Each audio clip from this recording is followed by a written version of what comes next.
পরাবৃত্তের এই ম্যাথটা যদি আমরা করি তাইলে পরাবৃত্তের শীর্ষবিন্দু, উপকেন্দ্র, উপকেন্দ্রিক লম্বের দৈর্ঘ্য, অক্ষরেখা, দিক্যাক্ষরেখার সমীকরণ অনেক কিছু আমরা একসাথে বাইর করা শিখব। তো এই ম্যাথটা আমরা চলো শুরু করি। এখানে দেওয়া আছে হচ্ছে 5x² + 15x - 10y - 4। প্রথমে আমরা যে ব্যাপারটা খেয়াল করব সেটা হচ্ছে x এবং y এর সর্বোচ্চ ঘাত কত। এখানে x এর ঘাত হচ্ছে 2, y এর ঘাত হচ্ছে 1। ঠিক আছে, তার মানে এটাকে আমরা পরাবৃত্তের যে সমীকরণ x² = 4ay এটার সাথে কম্পেয়ার করতে পারি, প্লাস মাইনাস হইতে পারে, এটা আমরা দেখি কি হয়। এখন আমরা এই সমীকরণে x এর যে রাশিগুলো আছে ওগুলো বাম দিকে রাখবো। তার মানে আমরা বলতে পারি যে 5x² + 15x = 10y + 4। ওকে, তারপর হচ্ছে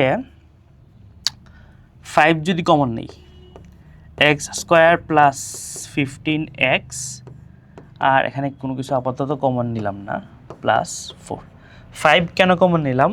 এই সমীকরণে অলওয়েজ মনে রাখবা x এর যে ফাংশনটা, এখানে x মানে হচ্ছে x এর ফাংশন আর ক্যাপিটাল Y মানে হচ্ছে y এর ফাংশন। এই ফাংশনগুলোতে x এবং y এর সহগ হবে 1। তো এই জন্য এই কাজটা আমরা করলাম আর কি। 5 কমন নিয়ে নিলে x² এর সহগ হচ্ছে 1।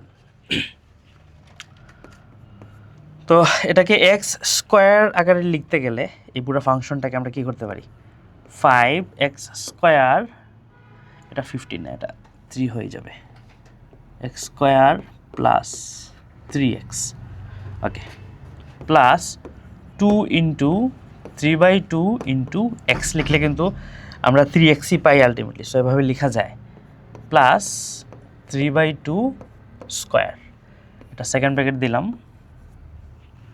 ইকুয়ালস টু হচ্ছে 10y + 4। তো এখানে দেখো আমরা 3/2² বা 9/4 × 5, 9/4 × 5 খেয়াল করবো, আমরা অনেক সময় এই 5টাকে খেয়াল করি না।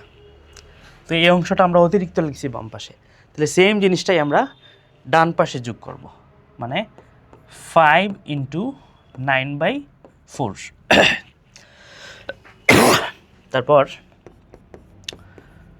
5 হচ্ছে বাইরে কমন থাকলো, x² + 2ab + b² লিখতে পারি, এটাকে x + 3/2² আর বাম পাশে কি থাকলো, 10y প্লাস এই পার্টটাকে আমরা যোগ করে দিই, এটা হচ্ছে 45/4, তাহলে 4 + 45/4, এটা যোগ করলে 4 আমরা লসাগু নিলাম বা এলসিএম নিলাম, তারপর কি থাকলো 16 + 4 ক্যান্সেল, 45। ওকে, তার মানে হচ্ছে 61 উপরে, নিচে 4, এখানে আমরা লিখে ফেলি আলাদা, 61/4। তারপরের পার্ট আমরা যেটা করতে পারি, x + 3/2², এটা তো পাইলাম, আর এই 5টা যদি ওইদিকে নিয়ে যাই আর 10টা কমন নেই, উপরে থাকবে 10, নিচে থাকবে 5, y + 61/4। ওকে, তাহলে এখানে খেয়াল করতে পারো যে x² = 4ay + 4ay আর কি, x² = +4ay, এটার সাথে আমরা এই ইকুয়েশনটাকে কম্পেয়ার করতে পারি। তো এই ক্যাপিটাল X এর জায়গায় x + 3/2 আছে, আর ক্যাপিটাল Y এর জায়গায় আছে y + 61/4, আর 4a, এই যে 4a পার্টটার জায়গায় কি আছে, 10/5 বা 2 আছে আর কি। আমরা এটাকে আরেক লাইন যদি বাড়ায় লিখি সহজ করে, কি থাকে, x + 3/2² = 2 × y + 61/4। ওকে, তাহলে 4a এর জায়গায় কি আছে, 2 আছে, এখান থেকে আমরা a এর মান বাইর করতে পারি হাফ। এটা কিন্তু খুব ইম্পর্টেন্ট, a এর মানটা আমাদের বারবার লাগবে। এখানে যে 3টা জিনিস আমাদের খুব বেশি লাগবে, প্রত্যেকটা জিনিস প্রায় বাইর করতে লাগবে, সেটা হচ্ছে 1 নম্বর a = হাফ, এটা সেকেন্ড হচ্ছে এক্স এর মান যে এক্স প্লাস 3/2 এটা, আর ক্যাপিটাল ওয়াই মানে হচ্ছে ওয়াই প্লাস 61/4 এটা। মানে যত জায়গায় আমরা এক্স বা ভুজ ব্যবহার করব আর ওয়াই বা কুটি ব্যবহার করব, সব জায়গায় আমরা এক্স এর মান এটা লিখব, ওয়াই এর মান এটা লিখব, আর এর মান তো হাফ, সব জায়গায় সেম থাকবে। ওকে, তার মানে এই পার্টটা আমরা রাখি, বাকিটা আপাতত কেটে দিই। ওকে, এখন আমরা বাইর করব হচ্ছে শীর্ষবিন্দু। পরাবৃত্তের শীর্ষবিন্দু কি আমরা জানি? পরাবৃত্তের শীর্ষবিন্দু হচ্ছে 0 0। এটা হচ্ছে আইডিয়াল ফরম্যাটে যখন পরাবৃত্ত থাকবে, মানে এক্স এর জায়গায় এক্সই থাকবে, ওয়াই এর জায়গায় ওয়াই থাকবে, তখন হচ্ছে শীর্ষবিন্দু 0 0। তো এক্স এর জায়গায় তো এখন ক্যাপিটাল এক্স আছে, এবং ক্যাপিটাল এক্স মানে হচ্ছে এক্স প্লাস 3/2, এবং এক্স প্লাস 3/2 মানে হচ্ছে 0, এই যে এখানে পাইলাম আমরা। তার মানে এটাই কোশ্চেন আমরা কী বলতে পারি? 0 বলতে পারি। সো এখান থেকে আমরা পাই 2x প্লাস 3 = 0। এটা হচ্ছে আমাদের আচ্ছা, এখান থেকে ইকুয়েশন বাইর করতে বলে নেই, এখানে বাইর করতে বলছে হচ্ছে এক্স এর মান। তার মানে হচ্ছে এক্স প্লাস 3/2 = 0, এক্স -3/2। এটা হচ্ছে শীর্ষবিন্দুর ভুজ বা এক্স এর মান। তো এক্স এর মান আমরা লিখে ফেলি এই জায়গায়, এক্স এর মান হচ্ছে -3/2। ওকে, তো ওয়াই এর মানটা এখন আমাদের বাই করতে হবে। ওয়াই এর মানটা কি লিখতে পারি? ওয়াই হচ্ছে ওয়াই প্লাস 61/4, আর এখানে শীর্ষবিন্দুতে ওয়াই এর মান 0। তার মানে আমরা লিখতে পারি ক্যাপিটাল ওয়াই = 0, ক্যাপিটাল ওয়াই মানে হচ্ছে ওয়াই প্লাস 61/4, সেটা = 0। তার মানে ওয়াই = -61/4। এটা হচ্ছে শীর্ষবিন্দুর কুটি বা ওয়াই এর মান -61/4। ওকে, তো শীর্ষবিন্দু বাইর হইল। একইভাবে আমরা উপকেন্দ্র বাইর করব।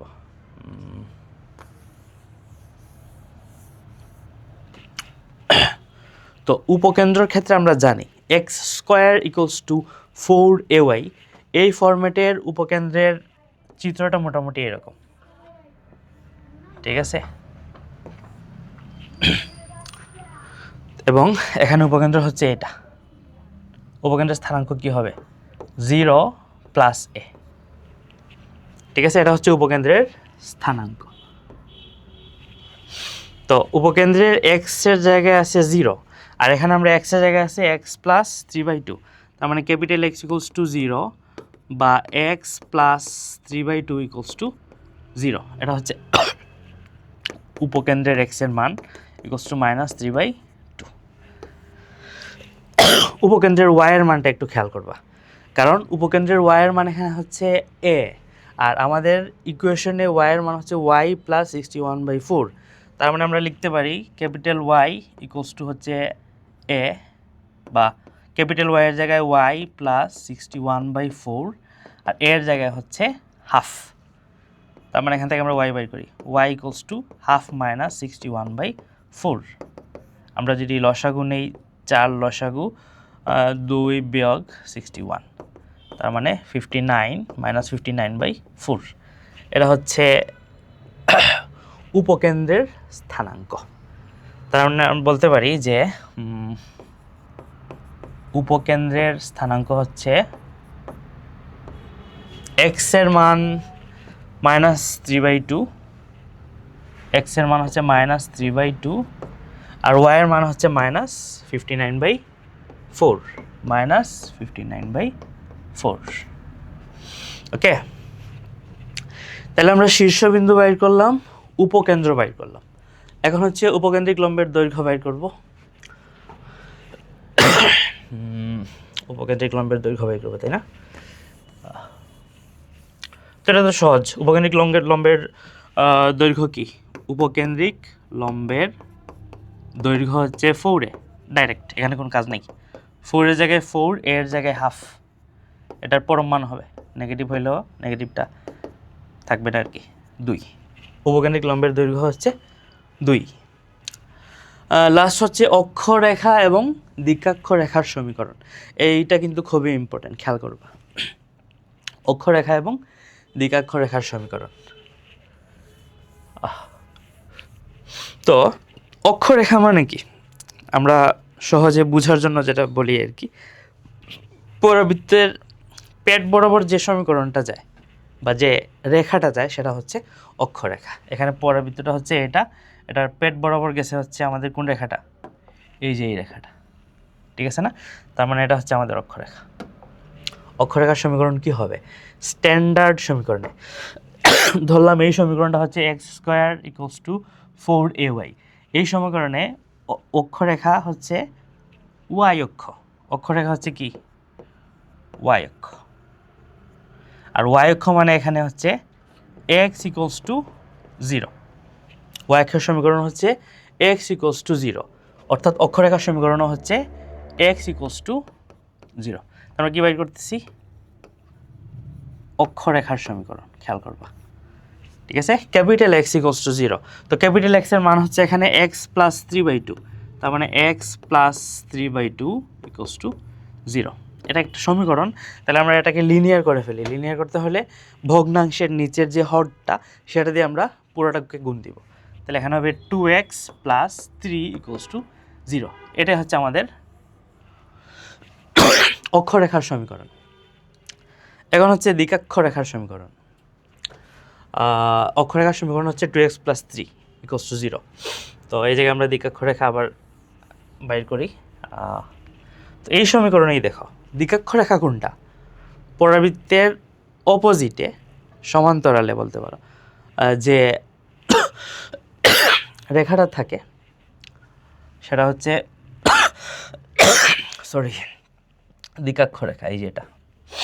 তো এই রেখার সমীকরণ বাইর করতে হলে আমরা একটা কাজ করি, এই বিন্দুটাকে আগে ডিফাইন করি। তো এই বিন্দুটা কি বলতো? এই বিন্দুতে হচ্ছে x এর মান 0, y এর মান হচ্ছে -a। x এর মান 0, y এর মান -a, যেহেতু এটা y অক্ষ। তো y এর মান একটা আছে, y এর মান হচ্ছে -a। সো আমরা বলতে পারি যে y = -a হচ্ছে দ্বিকাক্ষরেখার সমীকরণ। কি? দ্বিকাক্ষরেখার সমীকরণ। অথবা এটাকে আমরা অনেক সময় বলি হচ্ছে নিয়ামক রেখা, নিয়ামক রেখার সমীকরণ। y = -a। তো y এর জায়গায় কি আছে? y + 61/4, y + 61/4 = -a। এ মানে হচ্ছে আমরা একটু আগে বাইর করছিলাম হাফ। তো এটাকে লিনিয়ার করলে কি হয়? আমরা 4 দিয়ে গুণ করতে পারি। 4y + 61 = 4 দিয়ে যেহেতু গুণ করছি সেটা হবে -2। তার মানে 4y + 2 হয়ে যাবে +63 = 0। তো 4y + 63 = 0 হচ্ছে দ্বিকাক্ষরেখার সমীকরণ। তার মানে কিন্তু আমরা এই পরাবৃত্তের শীর্ষবিন্দু বাইর করলাম, উপকেন্দ্র বাইর করলাম, উপকেন্দ্রিক লম্বের দৈর্ঘ্য বাইর করলাম, অক্ষরেখা, দ্বিকাক্ষরেখা সব কিছুই বাইর করছি। তো একটা ম্যাথ যদি আমরা ভালো মতো বুঝতে পারি তাহলে এই পরাবৃত্ত চ্যাপ্টারের খুব বেশিও যদি না বলি 30%-এর মতো ম্যাথ কাভার হয়ে গেছে। কিন্তু আলটিমেটলি একটা পরাবৃত্তের সমীকরণ দেওয়া থাকবে, এখান থেকে পরাবৃত্তের যে কম্পোনেন্টগুলো সেগুলো বাইর করতে হইতে পারে, অথবা কোনো একটা কম্পোনেন্ট বা 2-3টা কম্পোনেন্ট দেওয়া থাকবে সেটা থেকে পরাবৃত্তের সমীকরণ বাইর করতে হইতে পারে। তো এই 2-3টা টাইপের বাইরে আসলে কিন্তু তেমন ম্যাথ থাকে না।